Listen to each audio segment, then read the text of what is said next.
นะโมตัสสะภะคะวะโตอะระหะโตสัมมาสัมพุทธัสสะนะโมตัสสะภะคะวะโตอะระหะโตสัมมาสัมพุทธัสสะพุทธังเลิศล้ำพุทธมังเลิศล้ำธัมมังเลิศล้ำแม่โพสีแม่จันเทวีแม่ศรีสุดาแม่นกดาราเชิญมาเถิดแม่มาทำมาหากินในพื้นแผ่นดินให้ลูกมีเป็นเศรษฐีชาวนาขอให้เป็นพ่อข้าบ้านนอกขอให้วัวควายเป็นพ่อคุ้มเอกคุ้มไถคุ้มไร่คุ้มนาคุ้มเคาะคุ้มโศกคุ้มผูคุ้มป่าคุ้มงูคุ้มเหี่ยอย่าให้เที่ยกินนาให้นอนอับปีหนุนกรรมที่สองว่าทำทานกรรมที่สามว่าเลี้ยงชีวิตอุกาสะข้าพเจ้าขออาราธนาคุณพระพุทธเจ้าคุณพระธรรมเจ้าคุณพระสังฆเจ้าคุณพระบิดามารดา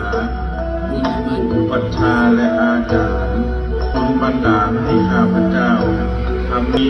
ให้เกิดผลดีด้วยเถิด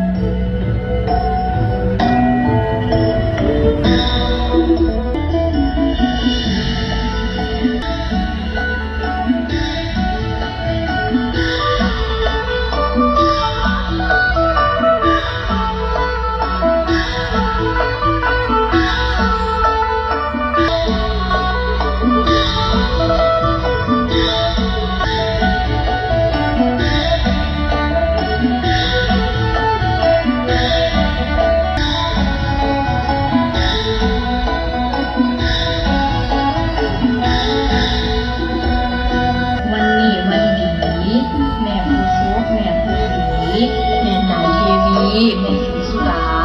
ขอแต่งเนื้อแต่งตัวเตรียมไปไหว้หลวงพ่อวัดป่าเตรียมเนื้อเตรียมตัวเดี๋ยวจะตัดแต่งเหมือนแต่งผมกับผมด้วยคำชมแล้วมาแล้วดูสิยายแม่แพทย์ห้องเดินแม่เดินก่อนลาครับก็เอามือจับต้นตะเกียปากก็ว่าตะเกียเอ้ยฝากแม่คงซุกเขาให้ตาช่วยไล่ไปให้คุณดูแม่คงซุกแม่คงสี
กระดันสูง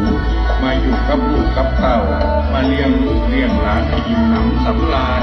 ให้พอมีผู้ให้ทานกับผู้มีพระคุณหรือผู้ตกทุกข์ได้ยากมาเดินมาคู่ ข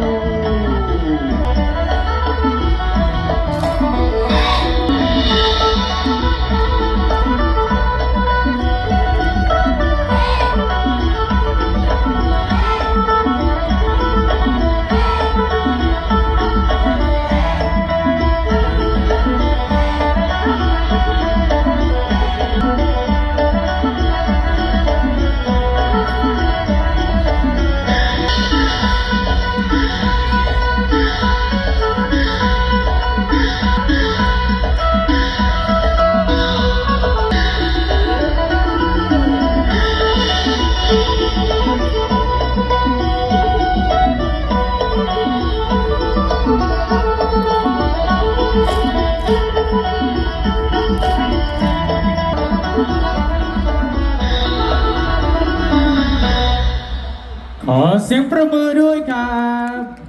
มาค่าคง